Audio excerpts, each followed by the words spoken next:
우리의 소망과 위로가 되시는 하나님 아버지, 오늘도 하나님 앞에 은혜 받기 위하여 우리가 주께 받은 구원의 기쁨을 회복하기 위하여 우리에게 주신 성령으로 감동하심을 입고 하나님께서 원하시는 모습으로 성장하며 변화하기 위하여 주의 말씀 앞에 선 우리 모두를 기억하시고 도와주시옵소서.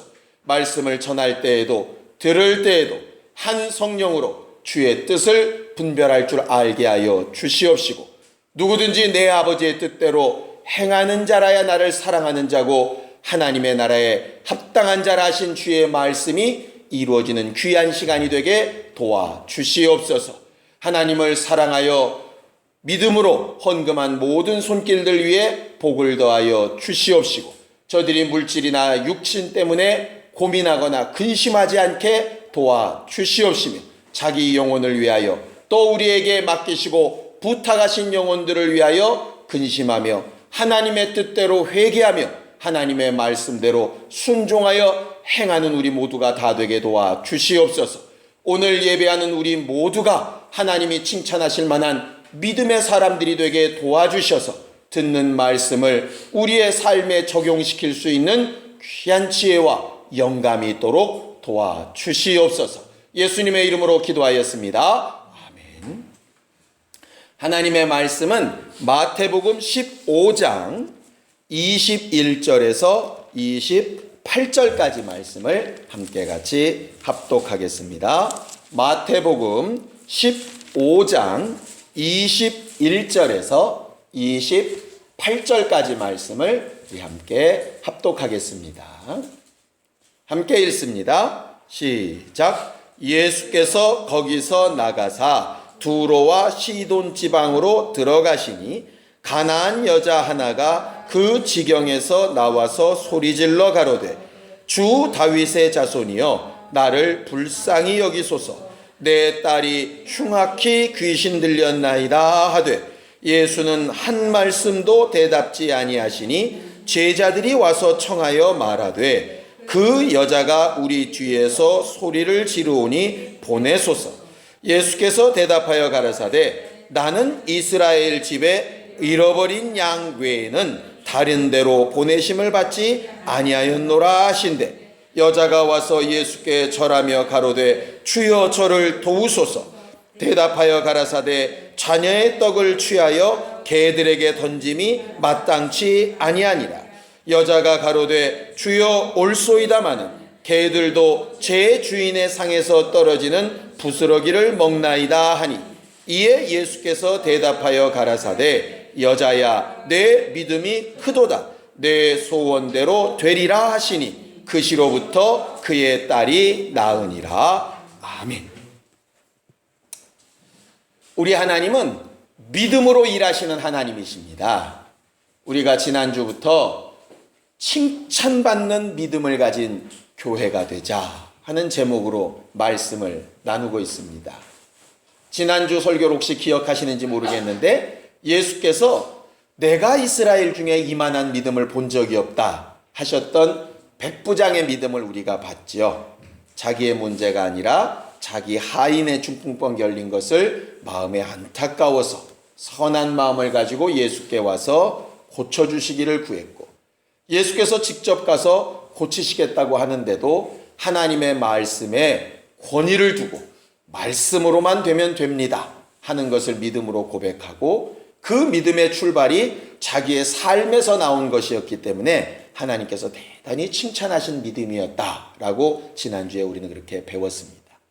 오늘은 그 두 번째 시간으로요, 가나안 여자, 마가복음 7장에 보면 수로보니게 여자라 이렇게 되어져 있는 여자의 믿음을 좀 배우려고 합니다. 공교롭게도 지난주는 백부장인 남자의 믿음, 오늘은 수로보니게 여자의 믿음. 그런데 그 둘 사이에는 굉장히 유사한 점도 많고 차이점도 있습니다. 과연 어떤 믿음이 있었길래 저는 예수께 네 믿음이 크도다 이런 말을 들었을까? 하나님이 믿음으로 역사하신다 하는 말은요, 하나님이 우리에게서 믿음을 요구하신다 하는 뜻도 됩니다. 그가 예수를 통하여 일하실 때에도 저희 믿음을 보시고 이렇게 하시는 것처럼 하나님은 일하실 때 믿음 있는 자들을 들어서 이렇게 사용을 하십니다. 그래서 하나님은 믿음으로 일하신다 할 때에는 하나님은 믿음 있는 자를 찾으신다. 그건 말이 됩니다. 그런데 반대로 하나님도 일하실 때에는 믿음을 가지고 일하신다 하는 말뜻도 됩니다. 이런 말을 보통 드리면 사람들이 고개를 갸우뚱합니다. 우리가 믿음을 가지고 일하는 것이야 이해가 될 만한데, 아니 능력 있으시고 전능하신 하나님이 무슨 믿음을 가지고 일을 하실까? 가만히 보면 하나님께서 믿음이란 것을 설명하신 구절이 히브리서 11장 1절입니다. 거기에 보면 믿음은 바라는 것들의 실상이고 보지 못하는 것들의 증거다, 이렇게 되어져 있습니다. 근데 그 바라는 것의 실상이라고 할 때 그 주어가 정확하게 정해져 있질 않아요. 사람들은 대부분 믿음은 내가 바라는 것들의 실상이다 이렇게 보통 생각을 하는데, 내가 바라는 것들의 실상이 이루어지는 것을 우리는 이제 보통 신념이라고 말을 하고요. 어떤 다른 사람이 바라는 것을 이루어주는 것을 신용이라고 얘기를 합니다. 예를 들어서 누군가 나랑 거래를 하는데 저 사람은 나를 속이지 않을 거야 하는 기대에 맞춰서 속이지 않고 날짜도 물건의 품질도 잘 맞춰서 이렇게 공급하면 그 사람은 믿음 있는 사람이 되잖아요. 그것처럼 하나님이 바라시는 것들이 실제로 이렇게 드러나는 것을 신앙이라고 이야기합니다. 결국 하나님도 바라시는 것이 있다 하는 것이에요. 그래 놓고 봤더니 성경에는 믿음 있는 사람과 믿음 없는 사람을 어떻게 나누느냐? 하나님이 바라셨던 대로 된 사람, 믿음 있는 사람. 하나님이 바라셨던 것에서 달라진 사람, 믿음 없는 사람. 이렇게 되는 겁니다. 초대 왕이었던 사울 왕을 보면 하나님께서 사울 왕에게 기대하셨던 것이 있었습니다. 이스라엘 모든 지파 중에서 가장 작은 베냐민 지파에 가장 작은 문 중에 정말 어린 사람이었습니다.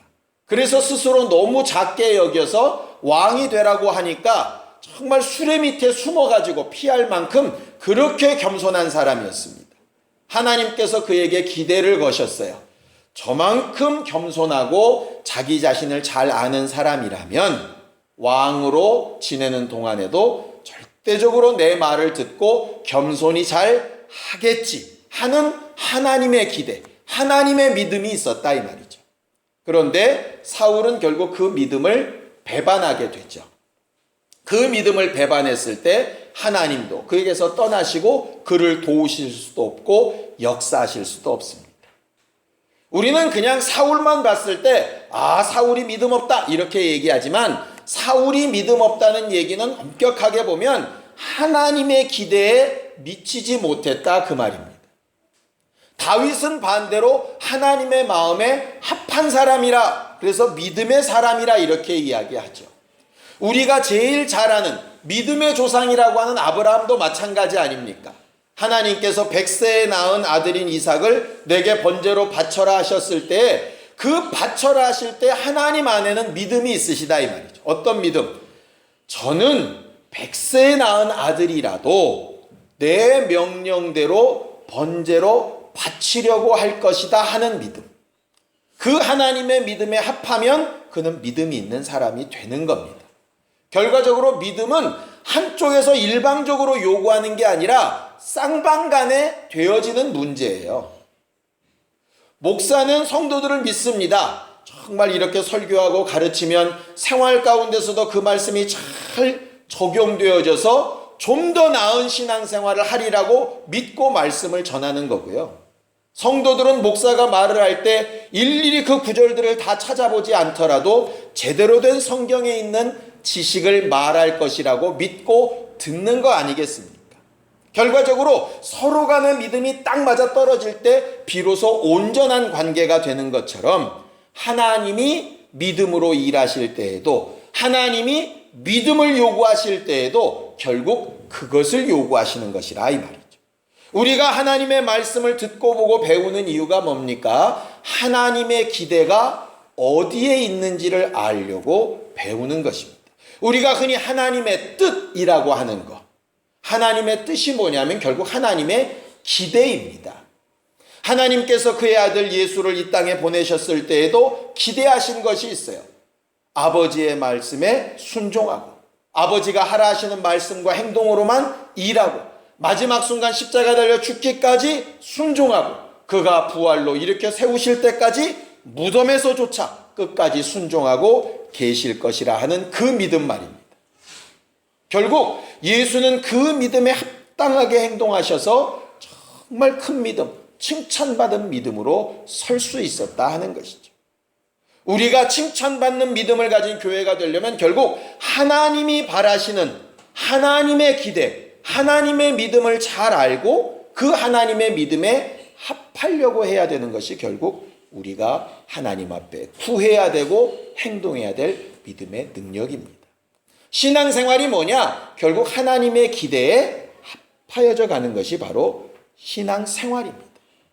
오늘 수로보니게 여인이 내 믿음이 크도다 라고 했을 때 그 도대체 크도다 하는 믿음이 과연 뭘까? 이렇게 봤더니 고린도전서 13장 11절에 보면 이런 말씀이 있습니다. 내가 어렸을 때에는 말이 어린아이와 같고 깨닫는 것도 어린아이와 같고 행동도 어린아이와 같았는데 장성한 다음에 보니까 내가 그 어린아이 때의 일을 버렸다 하는 그 말이에요.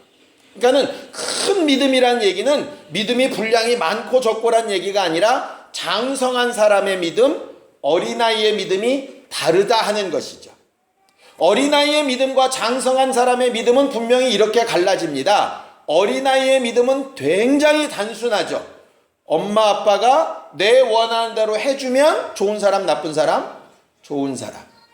엄마 아빠라 할지라도 내가 원하는 대로 안 들어주면 나쁜 사람입니다. 결과적으로 어린아이의 일은 너무 간단해요. 자기 본의로 해석하기 때문에 자기 원하는 대로, 자기가 생각하는 대로 되면 정말 좋은 거, 자기 생각대로 안 되면 안 좋은 거, 이렇게 됩니다. 근데 장성한 자가 되면 조금 생각이 달라지게 됩니다. 그래서 간혹 그런 얘기 하죠. 나중에 너도 너 같은 딸 한번 낳아봐라. 나중에 너도 너 같은 자식 한번 키워봐라. 그러면 내 마음 알 거다 하는 것처럼 장성한 자가 되면 겉으로 보여지는 일 말고 그 뒤에 있는 마음들을 보게 된다는 거죠.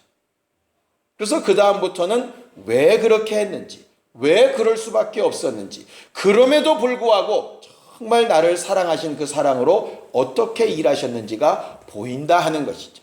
예수께서 지금 이 수로보니게 여인을 칭찬한 것은 뭐냐면 겉으로 보여지는 것, 겉으로 들려지는 것에 왔다 갔다 한 것이 아니라 예수 안에 있는 그 마음과 생각을 아는 사람이었다 하는 그 뜻입니다. 우리가 믿음이라고 하는 것이 뭔가에 대해서 배울 때 믿음은 보이지 않는 것에 대한 소망이라고 이렇게 배웠습니다. 자, 성경을 좀 보죠. 로마서 8장 24절에서 25절입니다. 로마서 8장 24절에서 25절입니다. 함께 읽겠습니다. 시작. 우리가 소망으로 구원을 얻었음에 보이는 소망이 아니니 보는 것을 누가 바라리요. 만일 우리가 보지 못하는 것을 바라면 참음으로 기다릴지니라 이렇게 되어 있습니다. 우리가 구원 얻는 것은 뭐냐면 소망으로 구원을 얻었는데 우리가 구원을 믿음으로 얻었죠. 그러니까 믿음이란 게 뭐냐면 소망, 그 바라는 것이 이루어지는 것이 믿음이라고 배웠잖아요. 그런데 바라는 것이 이루어지기 위해서 반드시 필요한 것이 하나 있는데 그게 뭐냐면 참음으로 기다리는 것이다 이렇게 되어져 있어요. 그러니까 믿음은 항상 뭘로 일해야 되느냐면 소망 플러스 인내가 되어져야 결국 믿음이 되는 겁니다. 믿음은 바라는 것만 있다고 되는 것도 아니고요. 무조건 참는다고만 되는 것도 아닙니다. 믿음은 소망과 인내가 합쳐질 때 가능한 부분이에요. 오늘 이 여자가 가졌던 믿음이 바로 그런 믿음입니다. 자, 본문으로 돌아가 보면 예수께서 이스라엘 땅에서 막 복음을 전파하시다가 그들이 믿지 아니하니까 그들을 떠나서 이방인의 지역 두로와 시돈이라고 하는 이스라엘 북쪽에 있는 나라 지역으로 가셨습니다. 갔더니 가나안 여자, 마가복음에는 수로보니게 여자, 그러니까 수리아 지방에 있는 베니게 사람이란 뜻입니다. 그러니까 수로보니게 여자가 갑자기 예수를 찾아와서 막 간절히 구하기 시작합니다. 뭘 구하냐? 자기에게 딸이 있는데 그 딸이 귀신이 들렸어요. 그냥 귀신도 아니고 흉악한 귀신이 들렸습니다. 그러니까 그 아이의 처지가 정확하게 설명은 돼 있지 않지만 굉장히 처참했던 모양이에요. 육체적으로도 정신적으로도 그의 삶에도 도무지 그 아이 때문에 아무것도 정상적이 없을 만큼 그게 이제 흉악히 귀신 들렸다 이 말이거든요. 그러니까는 도무지 내 아이 때문에 어떻게 할 수 있는 방법이 없습니다. 예수님, 내 아이를 좀 도와달라고 이렇게 얘기합니다. 예수가 어떤 분이십니까? 예수는 가늠하다 잡힌 여자가 왔을 때에도 용서하시는 분이시고요. 백부장의 아인이 좀 아프다 그럴 때에도 지난주처럼 내가 가서 고쳐줄게 이렇게 말씀하시는 분입니다. 그런데 신기하게도 이 여자한테는 여자가 그렇게 외쳐서 어느 정도까지 외쳤느냐? 제자들이 예수께 와서 얘기하기를 예수님, 여자가 너무 시끄럽게 쫓아오니까 어떻게 좀 해서 저거 좀 돌려보내시죠. 이렇게 말을 할 만큼 그렇게 끈질기게 하고 있는데 예수는 어떻게 하시냐? 투명인간 취급을 하세요. 거기 성경에 보면 이렇게 되어 있습니다. 23절에 보면 예수는 한 말씀도 대답지 아니하시니 그 여자가 와서 막 외치고 소리 지르고 하는데 못 들은 척, 못 본 척 이렇게 하신다 이 말이죠. 왜 예수께서 이러셨을까? 아니 그 사랑 많으신 분이 왜? 뭐가 잘못돼서? 제자들이 듣고 막 탄원을 할 만큼 예수께서 아무 말씀 안 하십니다. 보다 못한 제자들이 막 옆에서 예수를 얘기했더니 그 여자에게 직접 얘기하시는 것도 아닙니다. 제자들에게 말씀하시면서 그 여자를 들으라는 듯이 나는 이스라엘의 잃어버린 양에게로 보림을 받았다. 그러니 이방인은 나와 상관없다. 라고 아주 이렇게 얘기를 해버리신다 이 말이죠. 그 얘기를 들었던 여자의 마음이 어땠을까요? 예수의 고향 사람이었던 나사렛 사람들은 예수께서 이런 얘기를 합니다. 너 다른 동네에서 많은 이적을 나타냈다며? 그럼 우리 고향에서도 이적을 좀 나타내봐라. 그랬더니 예수께서 그걸 안 하셨어요. 안 했더니 거봐, 그 소문이 다 거짓말이지. 지가 하면 뭐야, 그 목수의 아들이. 이렇게 얘기했거든요. 결과적으로 이 여자도 막 도와달라고 하는데 예수께서 투명인간 취급하니까 뭐야, 예수가 나랑 들었던 게 다르네. 사람이 어떻게 저럴 수 있어? 이렇게 말할 수도 있고 예수께서 들으란 듯이 그렇게 얘기하면 뭐야, 좀 인기 좀 있다고 이제 이방인들은 쳐다도 안 본다는 거야? 아니면 아니 지난번에 백부장은 그렇게 이방인인데도 도와줬더구만 왜 나는 무시하는 거야? 당연히 그렇게 얘기할 수 있지 않겠습니까? 그런데 이 여자가 2번이나 그런 무시를 당했는데도 또 예수 앞에 옵니다. 그러면서 예수님, 나를 좀 도와달라고. 이제 내 딸도 아닙니다. 나를 좀 도와달라고 얘기합니다. 근데 예수께서 그쯤 되면 야, 너 참 대단하다. 끈질기구나. 이렇게 할 만한데 거기에 너무너무 잔인한 말씀을 하시는 거예요. 자녀들에게 줄 떡을 개에게 줄 수 없다. 결국 그 여자 너는 개다 이 말입니다. 우리들이 볼 때는요, 야, 사람을 어떻게 개에 비유하냐 그렇게 얘기하는데 히브리어를 알면 그 의미가 너무 정확해집니다. 히브리어에는요, 너무너무 신기하게도 욕이 없습니다. 우리나라는 굉장히 휘황찬란한 욕이 많습니다. 우리나라처럼 욕이 다양한 나라도 별로 없다고 그래요. 뭐 육시랄부터 시작을 해서 엄청납니다. 뭐 그 뜻들을 보면 막 진짜 끔찍할 만한 욕들이 엄청나게 많은데 실제로 히브리어에는 욕이 없어요. 그래서 지금도 이스라엘 사람들은 욕을 쓰려면 영어를 가져다가 쓴대요. 저도 처음 알았어요, 이번에. 그런데 이스라엘 사람들이 쓰는 최고의 욕이 뭐냐? 개 같다입니다. 개 같다. 그리고 가장 밑에 천박한 걸 얘기할 때 개 같다. 그래서 성경도 얘기하죠. 개가 먹었던 것을 토했다가 다시 먹는 것처럼. 이게 아주 최고의 욕이고 최고의 저주입니다. 다윗이 가장 추악한 범죄를 저질렀을 때, 자기가 사울 앞에서 정말 목숨을 구걸할 때 뭐라고 얘기하냐면 내가 주의 종으로 죽은 개와 같은 사람이다, 이렇게 얘기합니다.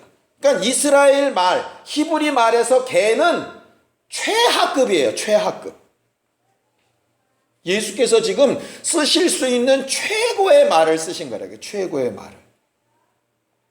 얼마 전에 이렇게 TV 프로그램을 봤더니 한국말로 이제 외국 영화를 더빙하는 그런 프로그램이었습니다. 그런데 그 더빙할 때 거기서 말하는 영어나 이렇게 외국어로는 훨씬 심한 욕을 하는데 공중방송에서나 이렇게는 욕을 함부로 못 하잖아요. 그러니까 그 더빙하는 영화에서 최고의 욕이 뭐냐? 제기랄, 이거래요. 제기랄. 평상시엔 잘 쓰지도 않는. 근데 그게 그 상황에서는 최고의 나쁜 욕인 것처럼 예수께서 지금 수로보니게 여인한테 말하는 자녀의 떡을 개에게 줄 수 없다, 너는 개다, 이 말은 예수께서 쓰실 수 있는 최고의 비난을 하신 것과 같다, 이 말이죠. 여러분들 같으면 어떨 것 같습니까? 여러분들 같으면 만약에 여러분들이 제가 지나가는데 목사님 이렇게 하는데 제가 들은 채도 않고 간다, 시험 들걸요? 저 그런 분 실제로 봤습니다. 과거에요, 제가 진짜 하늘에 맹세코 못 봤습니다. 그분이 지나가면서 목사님은 그렇게 인사를 했대요. 근데 제가 그냥 휙 지나갔답니다. 그래가지고 그거를 한 2년을 마음에 두고 계시다가 그 나중에 얘기하신 걸 봤어요. 그때 그랬다고. 근데 목구멍까지 이렇게 올라왔습니다. 나 그때 못 봤다고. 그런데 그 얘기하면 또 한 2년 갈 것 같아가지고 제가 죄송하다고 그때 그랬어요. 못 본 척 한 정도도 아닙니다. 옆 사람들의 도움을 요청했더니 아주 얼굴이 뜨뜻해질 만큼 필요 없다고 이렇게 얘기를 했다, 이 말이죠. 속으로 더러워서 내가 안 한다 이럴만 할 텐데 대놓고 이제 면박을 받았다며. 대놓고 면박을. 그런데 이 여자가 그런 말을 들었음에도 불구하고 감정으로 대하지 않고 뭐라고 얘기하느냐? 맞습니다, 개라고 칩시다. 그런데 개라도 주인의 상에서 떨어지는 음식을 먹고 은혜를 힘입지 않습니까? 그런 부스러기라도 좋으니까 제발 내 아이를 좀 낫게 해달라고 이렇게 이야기합니다. 어떻게 그게 가능할까? 저는 그 직장 생활하는 남자분들을 보면서 이게 가능하겠다도 싶어요. 남자분들 중에서 직장 생활하면서 이 안주머니에다가 사직서 한번 안 넣고 다닌 적 없다고 보통들 얘기를 하죠. 에이 확 이게 아주 그냥 쫙 던지고 나오는 게 아주 로망이래요. 로망. 막 사업 같은 거나 뭐 하나 로또나 하나 맞아가지고 딱 집어던지고 내가 이따위 해서 안 다녀도 된다고 딱 이렇게 나오는 거. 그런데 만지작 하면서도 못 내고 자기보다 훨씬 나이 어린 상사 앞에서도 굽실거리고 이건 일이라고 했냐고 결제판이 날아가도 그걸 다시 주워들고 다시 하겠다고 나오고. 왜 그럴까요? 그렇게 고개 숙이는 이유가 있어서 그렇습니다. 왜냐? 내 자식 새끼 먹여 살려야 되거든. 목적이 분명하면 감정적으로 대하지 않습니다. 이 여자는 분명한 목적이 하나 있었습니다. 무슨 목적이냐? 내 딸 살려야 된다. 다시는 그 상태를 그대로 두고 못 본다, 이 말이죠. 그런데 그것을 도우실 수 있는 유일한 분이 누구냐? 예수밖에 없는 거예요. 딴 방법이 있다면 더럽다라고 때려치고 나올 수 있을지 모릅니다. 생각해 볼까요? 직장 생활할 때 사직서를 집어 던지고 싶은데 내가 갈 직장이 있다면 얼마든지 집어 던집니다. 그런데 집어 던지려고 했더니 그래도 이만한 데가 없을 것 같아. 그러면 다시 꾹 참고 다시 주머니로 들어가지요. 그것처럼 이 여자는 예수가 이 일을 하실 수 있다는 게 너무 분명한 겁니다. 아무리 그래도 예수께 그렇게 창피를 당했는데 어떻게 예수 앞에 그렇게 얘기할 수 있었을까? 저는요, 설교를 준비하면서 한 가지 고민에 빠졌었습니다. 이 여자의 믿음은 참 좋습니다. 그러면 내가 성도들한테 이렇게 설교를 해야 될까? 무슨 상황을 당하든지 하나님께서 무슨 여러분들을 막 어렵게 만들든지 무조건 무조건 이빨을 악물고 꾹 참고 견디십시오. 그게 믿음입니다. 과연 이렇게 얘기해야 될까? 그럼 뒤집어 생각하면 하나님은 도대체 무슨 억하심정이 있어서 이 여자한테는 이렇게 잔인하셨을까? 다른 사람한테는 안 그랬는데 왜 유독 이 여자한테 이러셨을까? 그래 놓고 나서 고민하고 오늘 아침까지 답이 안 나와서 고민하는데 말씀이 하나 딱 떠올랐습니다. 자, 성경을 보죠. 야고보서 5장 11절입니다. 야고보서 5장 11절입니다. 함께 읽겠습니다. 야고보서 5장 11절입니다. 함께 읽지요. 시작. 보라, 인내하는 자를 우리가 복되다 하나니 너희가 욥의 인내를 들었고 주께서 주신 결말을 보았거니와 주는 가장 자비하시고 긍휼히 여기시는 자신이라 이렇게 되어져 있습니다. 인내하는 자가 복되는데 그 인내함으로 복을 얻은 대표주자가 누구냐? 욥이다. 그건 욥에게 주셨던 하나님의 결말을 너희가 알고 있지 않느냐? 욥기를 잘못 이해하면 오늘도 이해가 어렵습니다. 욥기를 사람들이 잘못 이해하는 것은 이런 경우입니다. 하나님께서 욥을 두시고 마귀에게 맡겨서 시험당해서 굉장히 어렵게 하시더니 끝까지 믿음으로 지켰더니 2배로 주셨더라. 자꾸 이런 식으로만 가면 하나님이 놀부처럼 됩니다. 제비다리 꺾어놓고 고쳐주고 볶다는 것처럼. 그런데 욥기를 가만히 읽어보면 처음부터 하나님은 욥이 잘못되기를 원하셨던 것도 아니고 고난받기를 원하셨던 것도 아닙니다. 하나님이 정말 기대하고 소망하셨던 건 뭐냐면 욥은 어떠한 상황, 어떤 형편, 어떤 어려움에서도 나를 부인하지 않고 나를 신뢰하고 그 믿음을 지키리라고 믿음을 갖고 계셨어요. 거기에 대해서 계속 도전하는 게 뭐냐면 마귀였습니다. 아니라고. 몸이 아프면, 물질이 없으면, 가족들이 떠나고 친구가 배신하면 반드시 저 사람은 하나님 떠날 거라고. 하나님은 그렇지 않다고 믿음을 가지고 계신 거고 마귀는 반드시 타락할 거라고 믿음을 가지고 있는 겁니다. 하나님께서 욥이 고난받는 게 좋으셨던 게 아니고 그는 마음에 분명히 믿는 바가 있으셨다 하는 거죠. 그래 놓고 생각을 했더니 이런 생각이 들었습니다. 자식이 2명이 있습니다. 한 아이는 10살이고 한 아이는 6살입니다. 둘 다 물에 빠졌습니다. 그런데 아빠가 지금 한 사람만 먼저 구하고 그 다음에 또 먼저 구해야 돼요. 그 다음에 누구를 먼저 구할까요? 예? 큰 놈을 먼저 구할까요? 작은 놈을 먼저 구할까요? 저 같으면 수영을 잘 못하는 놈을 먼저 구하겠습니다. 우리가 흔히 생각에는 10살짜리가 크니까 이놈은 좀 버티겠지. 요놈 작은 놈 먼저 구해야 된다 이렇게 생각하죠. 그것도 무슨 이유냐면 얘가 미워서 물속에 남겨놓는 게 아니잖아요. 똑같이 일을 해야 되는데 더 믿음이 가는 놈을 저것은 버텨주겠지 하죠. 그리고 하나를 먼저 구합니다. 그 다음에 더 믿는 놈을 나중에 구하죠. 어린아이면 뭐라 그러느냐? 엄마는 나보다 쟤를 더 사랑해 이렇게 얘기할 겁니다. 장성한 사람은 엄마가 나보다 쟤가 더 연약하니까 쟤를 먼저 돌아봤구나 그렇게 생각할 겁니다. 결국 큰 믿음이 뭐냐 하면 예수께서 이 여자를 미워서도 아니고 안 도와주고 싶어서도 아닙니다. 이 여자는 그 수준까지 가도 믿음에서 떠나지 않을 것이라고 기대를 가진 것이에요. 왜 그런가를 봤더니 바로 그 앞에 마태복음 15장 그 21절 앞쪽에 무슨 얘기가 써 있냐면요. 서기관들과 바리새인들 여기가 써 있습니다. 그들에 대해서 예수께서 내리신 결론이 뭐냐면 저들이 입술로는 나를 굉장히 찬양하는데 마음은 내게서 먼 사람들이다 이 말이죠. 정말 믿음 있는 것처럼 말은 그렇게 잘하는데 마음이 멀어서 나를 받아들이지도 않고 하나님을 사랑하는 것도 없고 하나님의 본래 생각도 잘 모르는 사람들이라 이 말이죠.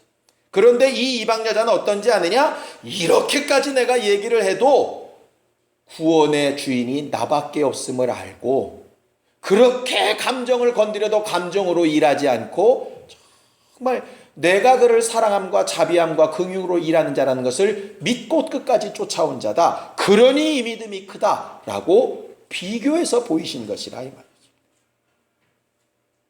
성경에 이런 말씀이 있죠. 하나님께서 저들을 시험하실 때에 감당할 만한 시험밖에 허락지 아니하신다. 그렇다면 결과적으로 다른 사람은 뭔가 어려움이 없는 것은 내게 어려움이 있다. 그게 하나님이 허락하신 부분이다. 그 얘기는 뒤집어서 얘기하면 그만큼 하나님이 나를 신뢰하고 계시다라고 하는 거죠.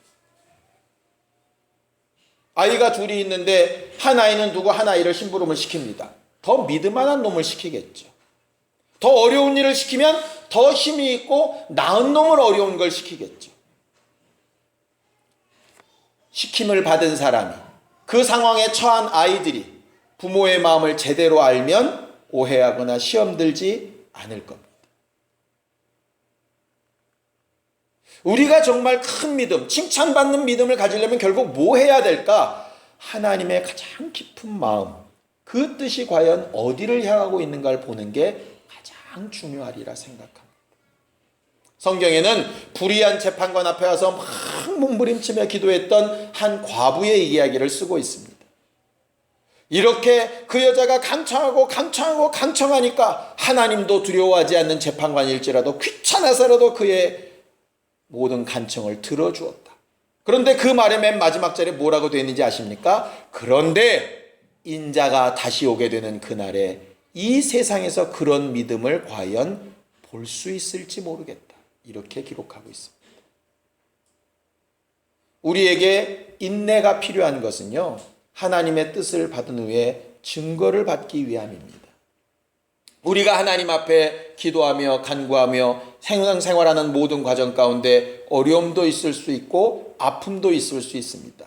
그때 정말 중요한 것은 하나님이 어떤 분이신가를 알고 중간에 낙심하거나 실망하거나 감정적으로 행하지 않고 제대로 주의 뜻대로 내 자신을 돌이켜 움직일 줄 아는 것. 그게 결국 하나님 칭찬하실 만한 믿음입니다. 며칠 전에 어떤 집사님이 연락이 왔습니다. 딸이 대학 입시 이렇게 면접을 가는데 전혀 생각지도 못했던 엉뚱한 질문을 이렇게 가지고 너무너무 당황해서 이렇게 나왔다고. 그래서 면접을 잘못한 것 같아서 애가 낙심해 한다고 이런 말을 들었습니다.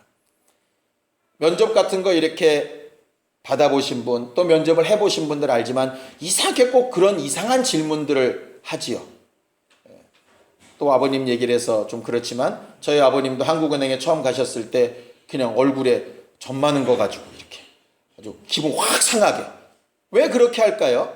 그런 상황에서도 이게 마음이나 감정으로 일하는 사람이 아니라 자기를 잘 돌아볼 수 있는 사람인가를 체크해 보기 위해서 그런 일들을 하지 않습니까?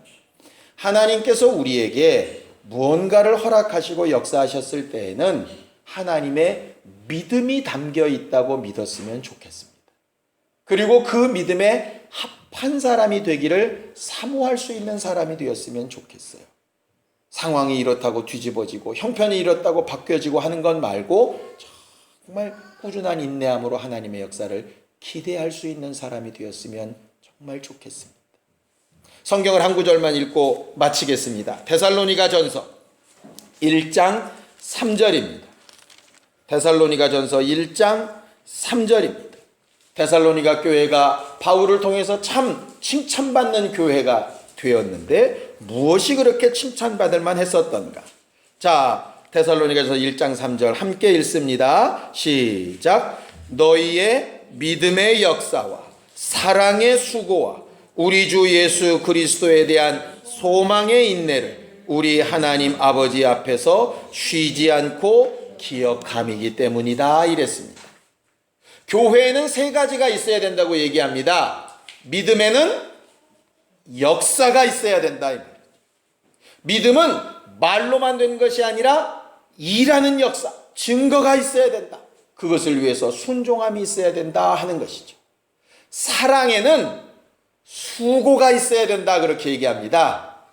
하나님께서 우리를 사랑하실 때에도 그 아들의 수고가 있었던 것처럼 우리가 형제를 또 영혼들을 사랑한다고 할 때에는 수고가 있어야 된다는 얘기입니다. 말로 사랑하는 게 아니라 반드시 수고함이 있어야 한다는 거예요.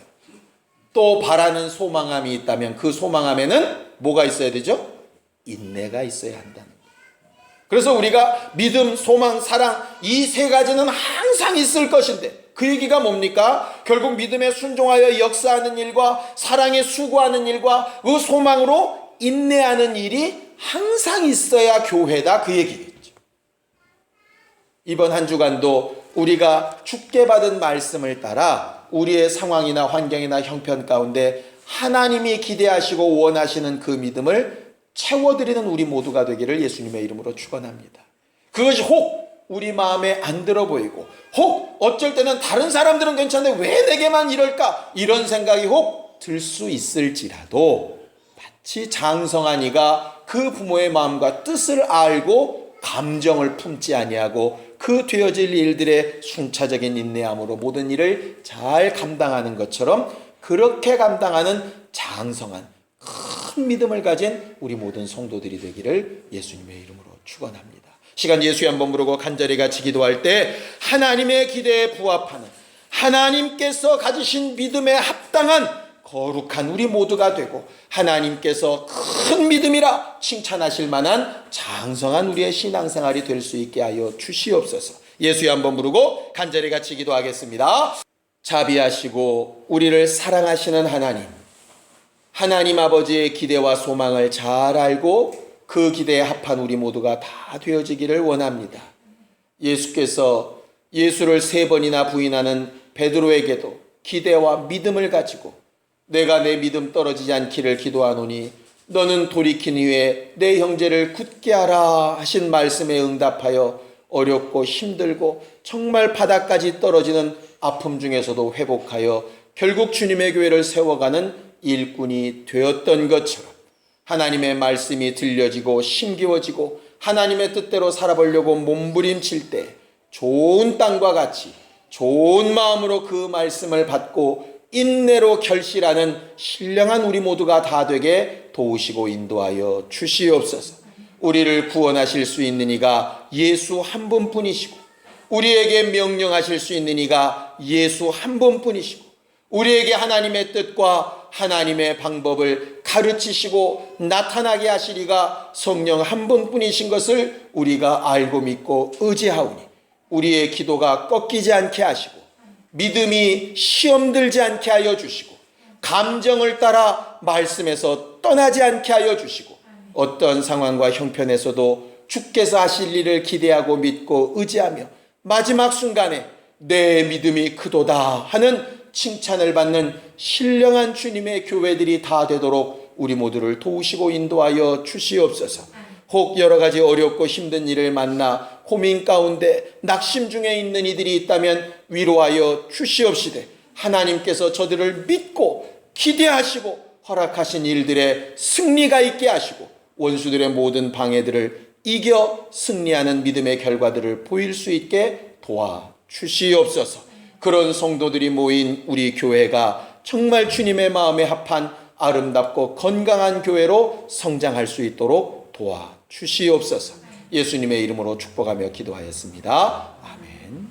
이제는 우리 주 예수 그리스도의 은혜와 하나님 아버지의 극진하신 사랑과 성령님의 감동하시고 역사하시는 분명한 증거가 하나님의 믿음, 하나님의 기대에 합하여 인내함으로 결실하기를 원하는 모든 주 예수의 사람들 위해 이제부터 영원까지 함께 있을지어다. 아멘.